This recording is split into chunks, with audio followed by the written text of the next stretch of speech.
vamos falar hoje sobre o óxido nítrico. É um gás medicinal e ele tem uso tanto terapêutico quanto para diagnóstico. Terapêutico na hipertensão arterial pulmonar e diagnóstico para o teste de vasorreatividade pulmonar. Para administrar esse gás, é necessário todo um aparato de segurança e de precisão para que a gente faça a administração na dosagem certa e de forma controlada. A primeira coisa que a gente tem que ter de forma ideal é um analisador de gases. Ele tem uma bateria e isso é o adequado, porque muitas vezes a gente precisa transportar o paciente, por exemplo, do CTI para o setor de imagem. Ele deve ficar ligado direto na eletricidade para que ele carregue sua bateria. Nós vamos ligar aqui o aparelho, ele demora mais ou menos 30, 40 segundos para ligar e ele vai aparecer um display.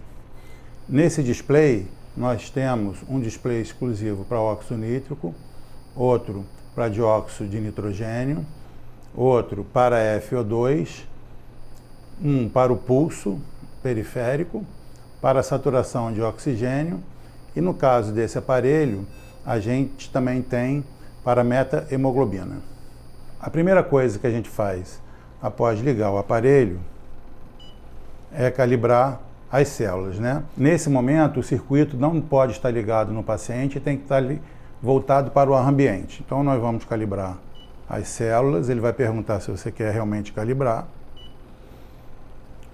e você vai confirmar. Ele demora uns 45 segundos para calibrar e isso necessariamente tem que ser feito fora do paciente. Você confirma que a operação foi feita com sucesso, chama o menu principal outra vez e aí você vai ajustar os alarmes. O ajuste do alarme é apertando diretamente no display da variável que você quer. Aqui no caso, por exemplo, a variável de óxido nítrico vem de fábrica uma variação entre 50 e 0, mas, por exemplo, você pode botar entre 30 e 10. Você pode fazer a variação que você achar necessário. Eu vou deixar aqui 0, porque nossa apresentação está sendo feita fora do paciente, né? Existe também a possibilidade de você ajustar a válvula. A válvula é uma válvula de segurança que acima daquele valor a máquina desarma. Diferente, por exemplo, do alarme máximo, que acima daquele valor ele alarma, mas não desarma a máquina. Então eu vou botar, por exemplo, o ajuste da válvula em 90 ppm de óxido nítrico. Eu chamo outra vez o display central. A gente também pode botar o intervalo nos alarmes do dióxido de nitrogênio. Ele vem com máximo de 2, mas você pode botar 3. E você também pode regular a válvula. Ele vem com 10, mas você pode botar 5, você pode botar 10, o que você achar mais adequado. Lembrando que sempre a regulação da válvula desarma o aparelho e a regulagem do alarme apenas alarma o aparelho sem desarmar ele. Vamos chamar outra vez o display central e podemos então fazer a mesma coisa com a FO2 de oxigênio, que varia de 100 a 21%, que é o ar ambiente. E assim vamos sucessivamente. O pulso, você pode botar uma frequência máxima em 140, mas eu posso optar por 120, e a frequência mínima é 50. Vamos também regular a variação de saturação, que já vem entre 100 e 88, tá bom? E a variação do percentual de meta-hemoglobina, que vem de fábrica em 5, mas normalmente nós aceitamos 3 como uma boa variação de meta-hemoglobina. O percentual de meta-hemoglobina é importante ser medido, principalmente quando a gente vai usar óxido nítrico numa concentração mais alta, de 50, 60, às vezes até 80. Os pacientes com Covid-19, alguns trabalhos mais recentes mostrando algum benefício. Então, nesses pacientes, ou mesmo nos pacientes com hipertensão pulmonar, quando você faz a opção de usar a dose alta de óxido nítrico, necessariamente você tem que estar acompanhando a metahemoglobina. De forma ideal, você deve acompanhar a metahemoglobina em todo paciente em que você administrar óxido nítrico. Só para efeito de demonstração, eu coloquei esse sensor no meu dedo. Esse sensor é específico para essa máquina, porque ele tem comprimento de onda específico para a metahemoglobina. Então a gente tem aqui o pulso cardíaco, nós temos aqui a saturação de oxigênio e aqui uma demonstração do percentual de metahemoglobina. A máquina permite 3 modos. O modo normal,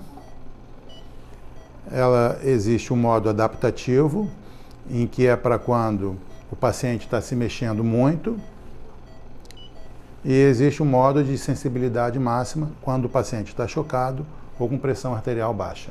Apesar de muitas máquinas a gente poder calcular o fluxo do rotâmetro, eu normalmente não uso isso, porque esse é um cálculo que pode ser verdadeiro ou não. Então, o mais importante é a gente saber exatamente a quantidade de óxido nítrico e de dióxido de nitrogênio que está vindo pela alíquota.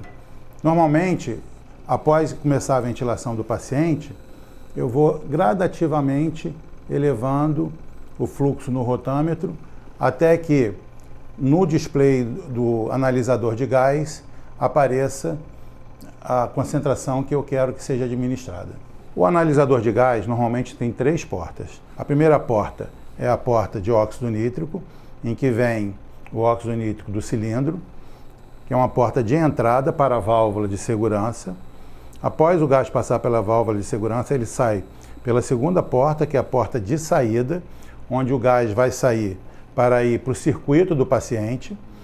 E a terceira porta é a porta de entrada de captação de alíquota, onde vem a alíquota do circuito do paciente para entrar no analisador de gás. Além disso, nós temos aqui a tomada onde vai ser encaixado a oximetria e que, nesse caso, também o aparelho da metahemoglobina. Agora eu vou falar especificamente sobre o circuito do óxido nítrico. Então, o óxido nítrico, após sair do analisador de gás pela válvula de segurança, ele vem e vai ser administrado no circuito do óxido nítrico, que necessariamente fica no ramo inspiratório da ventilação.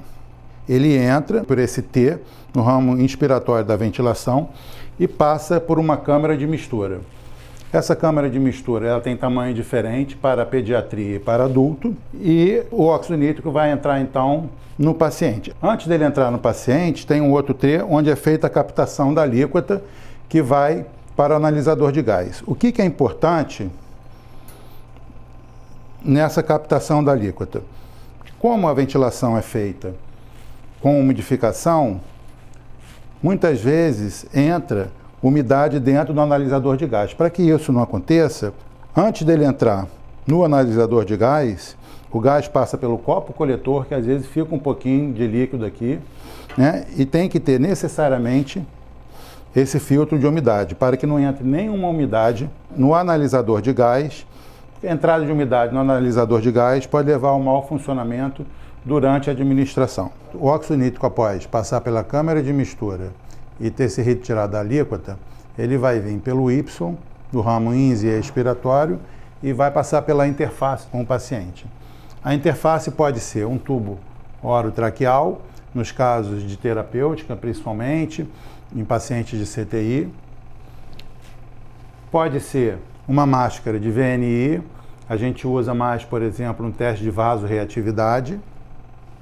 E pode ser uma cânula nasal. A cânula nasal nós usamos menos, porque dá menos precisão, tanto do fluxo quanto da alíquota. Então, para integrar tudo que a gente falou, vamos falar sobre o caminho do óxido nítrico. O óxido nítrico, normalmente, ele vem num cilindro. Nesse cilindro a gente tem descrita a concentração, um balanço de nitrogênio. O óxido nítrico sai, passa por uma válvula de pressão e vem para o rotâmetro. O rotâmetro, a gente vai regular o fluxo e o óxido nítrico, passando pelo rotâmetro, vai vir para o analisador de gás. Aqui ele entra pela válvula de segurança, sai na saída da válvula de segurança e vai para o circuito do paciente. o ramo inspiratório, sempre, passa pela câmara de mistura, é colhido a alíquota e vai para o Y. Do Y passa pela interface, que pode ser um tubo, um catéter nasal ou uma máscara de VNI.